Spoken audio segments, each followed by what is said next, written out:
Bonjour à tous et toutes, bienvenue dans cette réaction à un trailer, cette fois-ci pour Malignant, le nouveau film de James Wan, le mec qui est à l'origine des sagas Insidious, Conjuring, du Conjuringverse, et qui a réalisé Aquaman et Fast and Furious 8. Je sais pas encore si je pourrais faire une analyse d'image après avoir vu le trailer, étant donné que j'ai pas encore vu le trailer. Je pense qu'on va pouvoir en faire au moins une petite, mais j'ai aussi une réaction au trailer de Dune à faire dans peu de temps, donc voilà, je vais essayer de pas prendre trop de temps non plus sur celle-ci, mais ça va permettre du coup de faire une petite analyse d'image en ce qui concerne les codes de l'horreur en particulier. Bien évidemment, vous pensez bien qu'il y aura une grande importance des coins d'image sombres et du travail de l'ombre en général. Mais du coup, étant donné que c'est le grand retour de James Wan à l'horreur, étant donné qu'il a plus fait de films d'horreur depuis Conjuring 2, il me semble, j'ai quand même assez hâte de voir ce que ça peut donner. C'est vrai que généralement les films de James Wan me plaisent énormément, ces films d'horreur. Donc, je suis curieux de voir ce qu'il nous promet avec ce nouveau film. Allons-y pour la bande-annonce de Malignant. I'm having visions.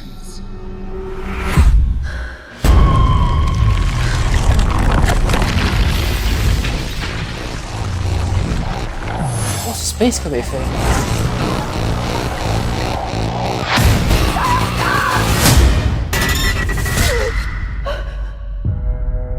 The body of Dr. Florence Weaver was found brutally murdered in her home this morning.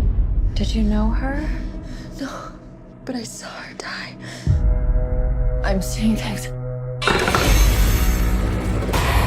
I'm seeing murders as they're happening. Hello? C'est pas la meilleure idée, ces histoires de vision et de projection des gens dans la tête d'autres personnes, ça tue un peu toute l'horreur immédiatement, parce que tu sais que le personnage lui-même est pas en danger.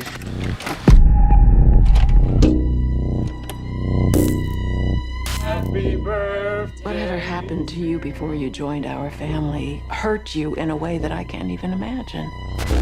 Stop saying that. Maddie, who are you talking to? Gabriel. Is he your imaginary friend? Imaginary friend? Imaginary friend? He's the devil.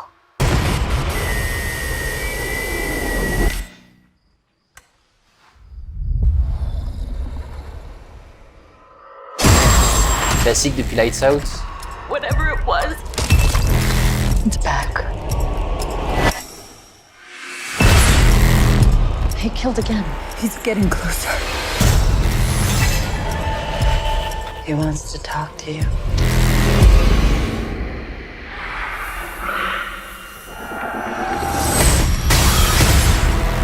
Mom, what do you know?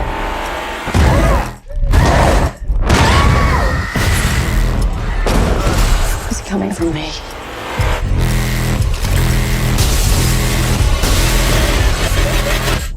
Who are you, Gabriel?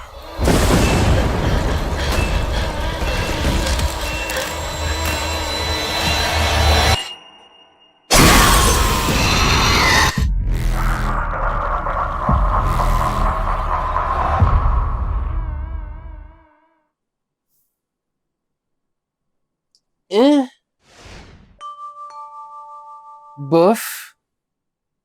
Les effets de transition sont super cool, mais le reste de l'histoire me paraît très basique et pas très intéressante. D'un autre côté, il a fait des films géniaux avec des concepts ultra basiques, hein. Je veux dire, les Conjuring, c'est ni plus ni moins qu'un film d'horreur, genre Amityville, dans ce genre-là, mais il a réussi à trouver une façon de le réaliser et de le mettre en scène qui était ultra prenante, mais là, le côté, ouais, je vois la mort des personnes à travers leurs propres yeux, je suis poursuivi par un esprit ou par machin, enfin c'est... je sais pas, ça a pas l'air extraordinaire. Je suis pas très enjoué.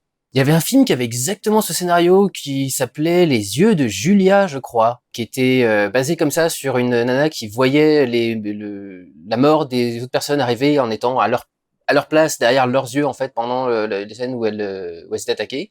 Et je sais que j'ai vu le film et qui m'a laissé aucun souvenir. C'est vous dire à quel point je suis pas fan de cette idée, quoi. Je trouve vraiment pas ça ultra intéressant comme concept.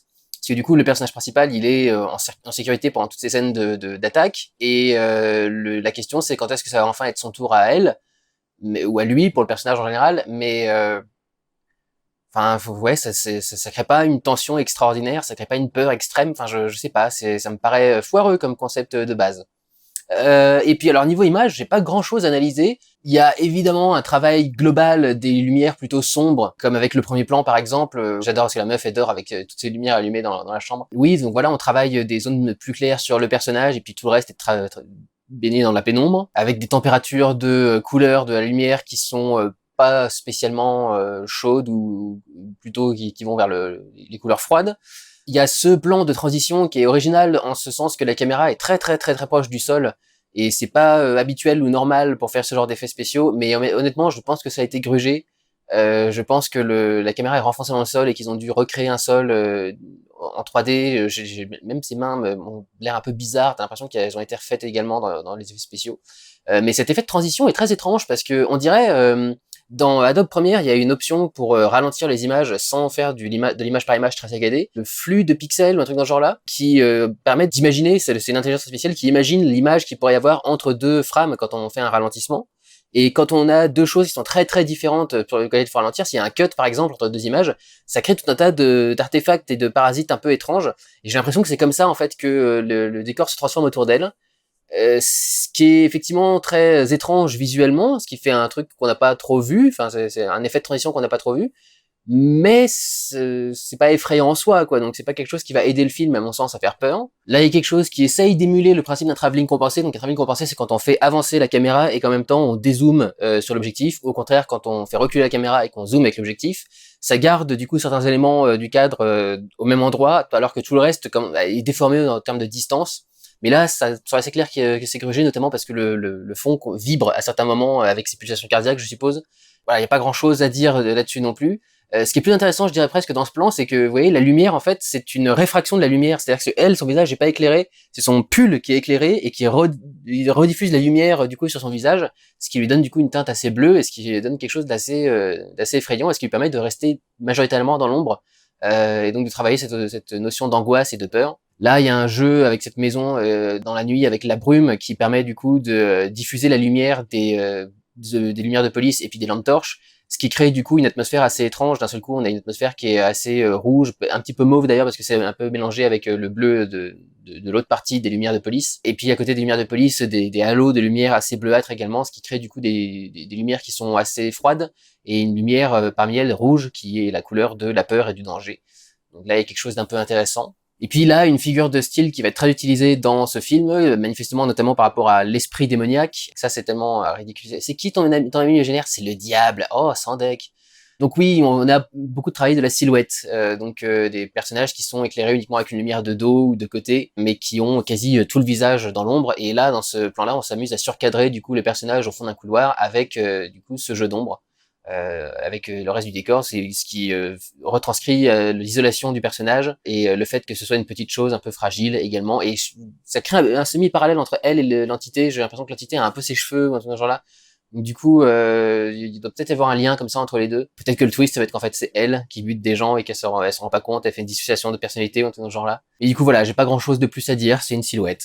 Et c'est surcadré du coup. Voilà un classique du film d'horreur, le plan qui tourne sur lui-même au-dessus de quelque chose de rond ou qui tourne également, qui fait beaucoup penser à Psychose du coup de Alfred Hitchcock, qui avait fait ce plan-là avec l'évacuation de la douche, avec l'eau qui partait dedans en tourbillon, et la caméra elle-même ressortait un peu en tourbillon pour copier un peu le mouvement de l'eau qui s'évacuait. Je sais pas du coup si ça aura un sens particulier dans cette scène-là, mais voilà, l'hommage est assez clair. Là pareil, un grand classique du film d'horreur, l'ambiance entièrement dans la pénombre, et puis la lampe torche comme unique source de lumière, ce qui permet du coup de faire sortir des choses par derrière, ou d'avoir peur en tout cas que des choses arrivent par derrière, étant donné que ce sera pas dans la lumière et donc ça peut venir tapis dans l'ombre comme ça et nous surprendre au dernier moment. Et à nouveau du coup ça crée une lumière qui est plutôt froide avec cette lampe torche qui tourne un peu sur le bleu, et puis avec des ombres extrêmement bouchées, extrêmement saturées, ça fait du coup une image qui est très dure en plus d'être froide. Du coup c'est des choses qui sont esthétiquement très souvent présentes dans les films d'horreur. C'est marrant ce truc typique du film d'horreur quand même, c'est le personnage qui est vraiment dans les zones de pénombre, qui est vraiment entre les tons les plus clairs et les plus sombres, et pourtant qui ont des lampes qui sont derrière elle, qui éclairent énormément. Ce qui vous montre bien aussi que très souvent les lumières dans les films sont grugées, parce que vous voyez là il y a une lumière dans la pièce, un autre film avec des lumières moins travaillées pour faire un truc d'horreur aurait mis un petit projecteur derrière le personnage pour lui faire une petite silhouette qui arriverait derrière ses cheveux et qui serait en principe la projection de la lumière de cette petite lampe là qui est sur le côté. Mais en vérité, cette petite lampe elle a pas suffisamment de puissance pour éclairer jusque là, et donc du coup Là, bah voilà, il y a quasi rien de cette lumière qui arrive sur le personnage principal, et pourtant la source de lumière est assez forte derrière elle, quoi. Donc ça peut me permettre au moins de prouver ça, c'est à quel point les lumières, c'est vraiment travaillé. Nos lumières domestiques classiques, nos ampoules à nous, sont pas du tout assez puissantes pour faire de l'éclairage de cinéma. Il faut vraiment des projecteurs beaucoup plus puissants que ça, ou alors il faut changer les ampoules qui sont dans ces lampes et dans ces trucs genre là pour en mettre des pros qui éclairent beaucoup mieux, ou alors il faut vraiment faire le pari de la lumière 100% naturelle, et à ce moment-là c'est sur la caméra qu'il faut booster un peu la prise de lumière, mais sinon c'est compliqué d'avoir de la lumière suffisante pour faire ce genre de truc. Et je viens de remarquer dans les classiques aussi de l'horreur, il y a la lumière des stores qui arrive derrière elle, projeter des ombres comme ça très très larges qui viennent des stores. C'est un truc qui est très commun aussi aux films d'horreur, et aux films noirs d'ailleurs. Enfin, rien que ça, cette gamine qui parle à son ami imaginaire, et qui après te fait un plan qui a l'air piqué de Ring, qui semble venir d'une toute autre vidéo, où elle dit non, c'est le diable, etc. Je suppose qu'elle va avoir fait un petit séjour en hôpital psychiatrique quand elle était gamine, ou un truc dans le genre. Ah, ça me paraît très cliché ce film. Là, vous voyez pareil, typiquement le genre de lumière retravaillée, le canapé est super éclairé, alors que la petite lampe qui est sur le côté, là, ça m'étonnerait qu'elle arrive à l'éclairer. Et en plus, il y a un abat-jour dessus, donc on devrait avoir une ombre qui passe, qui arrive à peu près au niveau du canapé, qui n'est pas du tout dessus. Donc vous êtes sûr qu'il y a un rehaussement de la part de, c'est là une lumière en douche qui doit être accrochée au plafond directement. Peut-être qu'il y a un chandelier, c'est dit dans la pièce, mais je l'ai pas vu. Vous voyez que la petite lumière qui est sur la commode derrière lui, là, tout au fond, elle éclaire pas très très loin non plus. Et vous voyez que là, justement, il y a un abat-jour qui crée du coup des lumières. Ça fait deux petits cônes du coup, au-dessus et en dessous, qu'il n'y a pas du coup avec la petite lumière qui est à côté du canapé. Ce qui montre bien que du coup elle a été grugée. Deux lumières qui arrivent de l'extérieur. Il y a la petite fenêtre qui est à côté de l'escalier là, qui amène une petite douche, une petite cascade de lumière, mais qui me paraît étrange, étant donné qu'il y a une autre lumière qui vient de la cuisine et qui va dans le sens qui est complètement opposé du coup à celle-ci, pour projeter à nouveau des ombres très larges sur le sol, histoire simplement qu'on puisse distinguer vite fait la cuisine et ce qu'il y a un peu à l'intérieur sans ce petit rayon de lumière qui doit en plus refléter légèrement sur le reste du décor. Sans ce petit rayon de lumière, on verrait quasi que dalle de cette pièce-là, et ce serait complètement dans l'ombre. Pour dire à quel point toutes ces lumières, elles sont très très retravaillées pour faire lumière d'horreur. La contre-plongée sur le très grand bâtiment, avec beaucoup de lignes de fuite, du coup, qui pointent vers le ciel, qui font ressentir du coup un sentiment de domination par le décor, qui fait ressentir à quel point il nous surplombe, et à quel point il est au-dessus de nous. Même chose dans ce plan, du coup, où le personnage est menacé par le tueur, ou l'esprit, ou je sais pas trop quoi, qui d'ailleurs est filmé un peu comme le travelling circulaire sur la nana qui était au sol, qui est filmé vraiment au ras du sol, mais ça doit être grugé aussi un petit peu aussi, je pense. Mais vraiment filmé au ras du sol, quoi. C'est comme si elle raclait le bord du cadre pour essayer d'avancer. Et puis, vous voyez qu'il y a pas mal de brume et de fumée à l'intérieur de la pièce pour récupérer un peu de la lumière des fenêtres. Donc là, l'héroïne va chanter Bohemian Rhapsody, a priori. Look up to the skies and see. Mais alors du coup, ce cliché terrible, du coup, je comprends pas qu'on puisse encore le faire à l'heure actuelle, et en plus que ça vienne de James Wan, mais le téléphone numérique qui a des parasites d'écran de télévision hertzienne sur le truc, enfin faut arrêter avec ça, quoi. Putain, faites des parasites numériques, quoi, des trucs avec des pixels de couleurs, etc. Enfin, c'est quand même pas si compliqué que ça à faire. Je comprends pas ce que c'est de si génial de faire des trucs avec des parasites de télé, avec de la neige et tout. C'est pas comme ça que ça marche. Là, on a quand même une focale très très très large. Il y a une grosse déformation des distances qui commence même à se voir un petit peu sur le fauteuil roulant. Vous voyez, il a l'air un petit peu étiré sur l'arrière. Enfin, tu sens que c'est un objectif qui est vraiment très très grand angle. Il a réussi à faire en sorte que le pilier sur le côté soit quasi parfaitement parallèle avec l'image.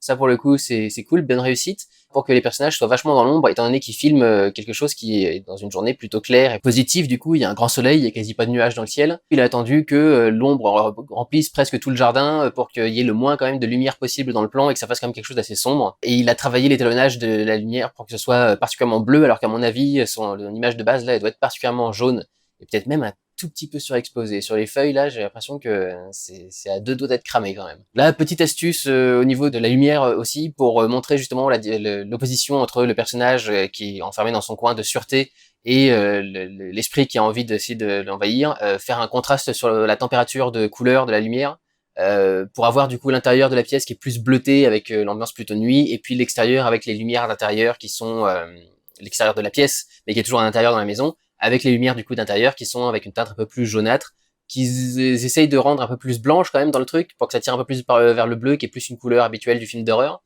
parce que ça évoque la nuit généralement, et puis une couleur plus chaude ferait quelque chose de moins effrayant, plus chaleureux. C'est comme si la lumière extérieure essayait de rentrer à l'intérieur de cette pièce-là, et du coup ça montre aussi l'entrée de l'esprit démoniaque dans la pièce. Là aussi, dans ce couloir d'hôpital, un très très grand angle qui déforme presque les lignes.